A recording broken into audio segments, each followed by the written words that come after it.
সাথে আমাদের অন্য কোনো কিছু নাই, শুধুমাত্র নির্বাচনী জোট, অমুক কিছু নাই তমুক কিছু নাই, কিন্তু ওদেরকে কিছু বললে এই যে কত চমৎকার করে যে এনসিপিকে ডিফেন্ডই করা হয়, এনসিপির নেতা একেবারে নিজে গায়ের পর নিয়ে যেভাবে ডিফেন্ড করছে, এই ধরনের কনফাইনমেন্টে রাখাটা একেবারে ইলিগ্যাল কাজ। আপনি কথাগুলো বলছিলেন হলো জামাতকে কেন্দ্র করে তারেক রহমান সাহেব বোধহয় অনেকগুলো কথা বলেছেন, যে গুপ্তা আসলে তো অনেক জায়গায় এটা ফ্যাক্টটা হচ্ছে। পাটোয়ারি এই অভিযোগটাও করেছেন, ঢাকাতে দুর্নীতিবাজ, সন্ত্রাসী ও চাঁদাবাজদের মনোনয়ন দিয়ে বিএনপি আবার চাঁদাবাজি, সন্ত্রাসী ও দুর্নীতি বন্ধ করার কথা বলে জনগণের সাথে প্রতারণা করছে বলে অভিযোগ করেছেন। এবং সেই সাথে যদি জয়নাল শিশিরের বক্তব্য যদি যুক্ত করি যে বিএনপি এখন সরকারের ভেতরে ঢুকে গেছেন, সব বিএনপির কথাই সরকার উঠা বসা করছেন, আসলে কি হতে পারে, আসলে বিষয়টা কেমন, আপনি কি দেখছেন?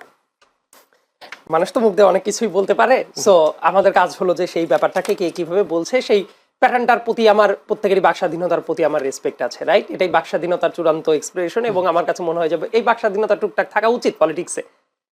এবং পলিটিক্সে এই ধরনের বাক স্বাধীনতা যদি থাকে তাহলে দেখবেন যে এই মারামারি, সহিংসতা, অমুক তমুক এগুলো টুকটাক কমে যায়। এবং একই সাথে ওই রাজনীতিবিদদের নিজস্ব ওয়েট বলতে কিছু কথা আছে, বুঝছেন? সেই ওয়েটের ব্যাপারটা কি, মুখ দিয়ে আপনি অনেক কিছুই বললেন, কিন্তু দিন শেষে দেখেন, লেটসে আমি একটা জিনিস বিশ্বাস করি, ওই শরীফ ওসমান শরীফ হাদি, মানে আমাদের হাদি ভাই শহীদ হয়ে গেলেন, তো মানে আল্লাহ তাকে জান্নাত নসিব করুন, এটা বলতেও আসলে ভাই যখন বলছিলেন আমার কাছে মনে হচ্ছিল যে জীবন্ত একজন মানুষ এইভাবে মেরে ফেলা হইলো। দেখেন ইলেকশনটা হয়ে যাচ্ছে, কিন্তু আজ অবধি মানে বিচারের কোনো প্রক্রিয়ার সেটা আসলে শুরু হইল না। এটা খুবই দুর্ভাগ্যজনক। এটা তো আসলে ইরেসপেক্টিভ অফ পলিটিক্যাল বায়াসনেস সবকিছুর ঊর্ধ্বে উঠে এই ব্যাপারগুলা বিচার বিবেচনা করা উচিত। তো আল্লাহ তাকে জান্নাত নসিব করুক, আর এই শাস্তিটাও যাতে নিশ্চিত হয় সেই জন্য আমাদের ক্রমাগত কথা বলে যাওয়াটা উচিত।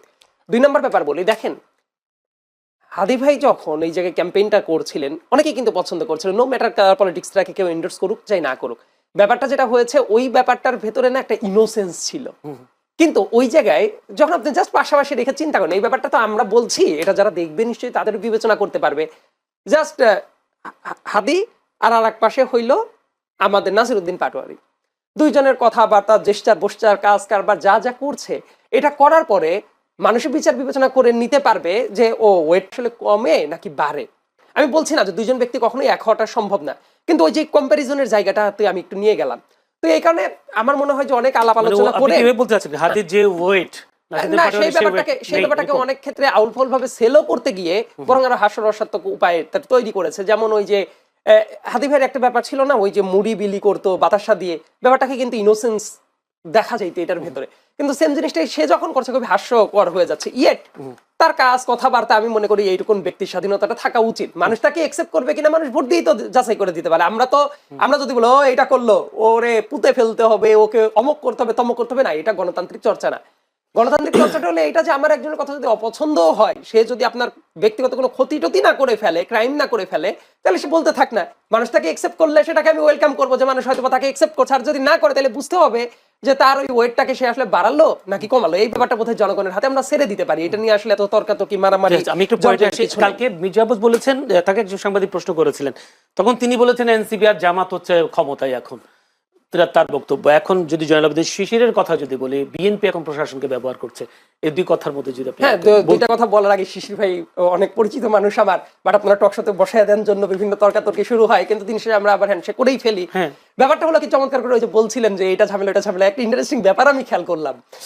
আপনি কথাগুলো বলছিলেন হলো জামাতকে কেন্দ্র করে তারেক রহমান সাহেব বোধহয় অনেকগুলো কথা বলেছেন, যে গুপ্তা আসলে তো অনেক জায়গায় এটা ফ্যাক্টটা হচ্ছে, মুনাফিক করার মতো কাজ, অমক তমক, এইগুলা বোধ হয় যে আমি যতদূর বুঝতে পেরেছি এনসিপি কে টার্গেট করে তারেক রহমান সাহেব ডিরেক্ট কোনো বক্তব্য দেন নাই। কিন্তু মানে খুবই চমৎকার একটা ব্যাপার খেয়াল করি আমি, মানে জামাতকে নিয়ে কথা বললেও অন্য টাইমে বলবে জামাতের সাথে আমাদের অন্য কোনো কিছু নাই, শুধুমাত্র নির্বাচনী জোট, অমুক কিছু নাই তমুক কিছু নাই, কিন্তু ওদেরকে কিছু বললে এই যে কত চমৎকার করে যে এনসিপি কে ডিফেন্ডই করা হয়, এনসিপির নেতা একেবারে নিজের গায়ের পর নিয়ে যেভাবে ডিফেন্ড করছে, তাতে করে তো আলাদা কোনো লাইন দেখা যাচ্ছে না।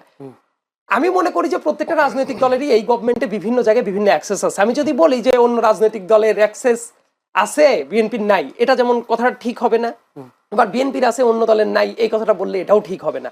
প্রত্যেকেরই অ্যাক্সেস বিভিন্ন জায়গায় আছে, এইটা হলো সত্য কথাটা। এই সত্য কথাটা কেউ হয়তো বা স্বীকার করে না। আমি তো বললাম আমি মনে করি যে প্রত্যেকটা রাজনৈতিক দলেরই অ্যাক্সেসটা আছে। যেমন একটা উদাহরণের কথা বললাম, আমি আরেকটা উদাহরণের কথা বলি, ওই যে হ্যাক নামের যে কিছু কাহিনী, বা এটা কিন্তু পেঁচাইতে অনেক দূর চলে গেছে। দেখবেন রাষ্ট্রপতির ওই জায়গা থেকে একজনকে অ্যারেস্ট করে নিয়ে আসা হইলো, রাইট? এবং সেটার ব্যাখ্যা কিন্তু ডিবি দিতে গিয়ে দ্বিধা বিভক্ত হয়ে যাচ্ছে বারবার করে। ওইটা নিয়ে কিন্তু গতকাল বহু নাটক মঞ্চায়ন হয়ে গেছে এবং তাকে অনেকটা টাইম অ্যারেস্ট না করে যেভাবে আটকে রাখা হয়েছিল, এই ধরনের কনফাইনমেন্টে রাখাটা একেবারেই ইলিগ্যাল কাজ। মানে এটা যেটা কেন ওই যে হলো ডিবি কেন হারুনের হলো বলে কথা যে মনে হলো? বললেন, জি। আমি বলি যে আপনার নামে যদি ফিক্স মামলার পরে প্রমাণ এরকম থাকে নিয়ে আসতে পারেন, কিন্তু তাকে ধরে আনার সাথে সাথে কিন্তু বলে না যে এই মামলা এইভাবে অ্যারেস্ট করে নিয়ে আসা হলো। নিয়ে আসা হয়েছে অনেক ঘন্টা পরে, তারপর বলা হয়েছে এই যে আজকে জামিন পেয়েছে কিছুক্ষণ আগে, কিন্তু যে কারণে অনেকক্ষণ ধরে এই কনফাইনমেন্টে নিয়ে যাওয়া হইলো, দিস ইজ ইলিগ্যাল থিং। এবং এইটা নিশ্চয়ই একটা রাজনৈতিক দলের প্রভাব বলয় ছাড়া কি এটা সম্ভব হয়েছে? আমি এই উদাহরণটা এই জন্যই বললাম যে কেউ যদি মনে করে থাকে যে না আমাদের কোথাও কোনো প্রভাব নাই, এই উদাহরণ থেকে তো বোঝা যায় তার মানে ওই জায়গাতে তাদের একটা প্রভাব বলয় আছে। মানে আমি এই জামাত- জন্যই বলছি যে জামাত- কেউ যদি মনে করে যে কোথাও কারো প্রভাব বলয় নেই, ব্যাপারটা এরকম নাই। এই গভর্নমেন্টের বিভিন্ন জায়গায় বিভিন্ন মানুষের প্রভাব বলয় আছে বলে আমি মনে করি, তার জন্য একটা উদাহরণ দেওয়াটার প্রয়োজন অনুভব ধন্যবাদ। করলাম। মানে ওই হ্যাকের সাথে তো আপনি ডিবি এটাও তো বলেছেন, মানে তথ্য পেয়েছেন এরকম একটা কথাও তো ডিবি চূড়ান্ত বলেছে। আপনাকে আমি যেটা বলেছি সেই ব্যাপারটা একটু ভালো মতো যদি চেক করেন তাহলে দেখবেন তাকে যেভাবে নিয়ে এসে আটক করে রাখা হয়েছিল, এইভাবে এত ঘন্টা আটক আটকে করে রাখা- রাখা যায় কিনা, এবং কি এটার এটাই। ব্যাখ্যা দিতে গিয়ে স্বয়ং ডিবির থেকেও গোজামিল দেওয়া হয়েছে। এমনকি ওইটা নিয়ে ডিবির ভেতরে দ্বিধা বিভক্ত যে হয়ে গেছে, এটা প্রত্যেকটা মেইন স্ট্রিম মিডিয়ায় দেখবেন খবর আছে খবর আছে। যে কোন রকম একটা ব্যাখ্যা দিয়ে দেওয়ার দরকার, আরেক পক্ষ মানছে না, এই ধরনের একটা দ্বিধা বিভক্ত অবস্থা সেই জায়গায় জি, চলছে। ধন্যবাদ জনাব।